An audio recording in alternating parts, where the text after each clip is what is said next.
નમસ્કાર, હું છું કેતલ અને આપ જોઈ રહ્યા છો CB24। રાજ્યભરમાં ફાઇનલ મતદાર યાદી રજૂ કરવામાં આવી છે, તો હવે એપ્રિલ કે મે મહિનામાં સ્થાનિક સ્વરાજ્યની ચૂંટણીઓ થઈ શકે છે।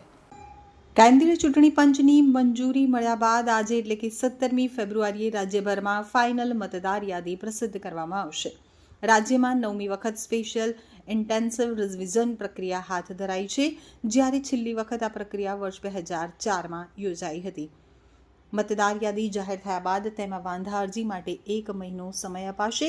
બાદમાં અન્ય કામગીરીને જોતા જેની કાગડોળે રાહ જોવાઈ રહી છે તે સ્થાનિક સ્વરાજ્યની ચૂંટણીઓ એપ્રિલના અંત કે મે મહિનામાં યોજાય તેવી શક્યતા જોવાઈ રહી છે।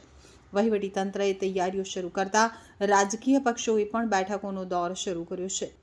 તારીખ 1 જાન્યુઆરી 2026ની લાયકાત તારીખને આધારે હાથ ધરાયેલી આ વિશેષ પુનઃ પરીક્ષણ પ્રક્રિયામાં 30 જાન્યુઆરી સુધી દાવો વાંધોની મુદત આપવામાં આવી હતી અને 10 ફેબ્રુઆરી સુધી અરજીઓના નિકાલ માટે સમય મર્યાદા નક્કી કરવામાં આવી હતી।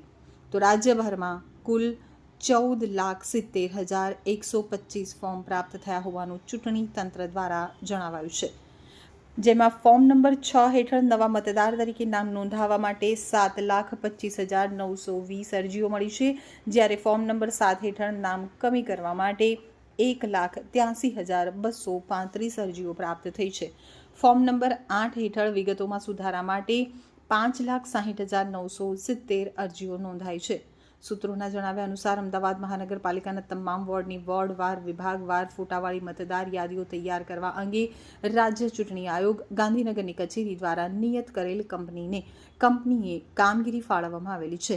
આ કંપની પાસેથી અમદાવાદ મહાનગરપાલિકા તમામ વોર્ડોની મતદાર યાદીઓની એક હાર્ડ કોપી, એક સોફ્ટ કોપી તથા નિયત કરવામાં આવેલ પત્રક નમૂનો ક, નમૂનો ખ, નમૂનો 2 અને વોર્ડવાર ઇન્ડેક્સ અને હદ વર્ણન આવશે।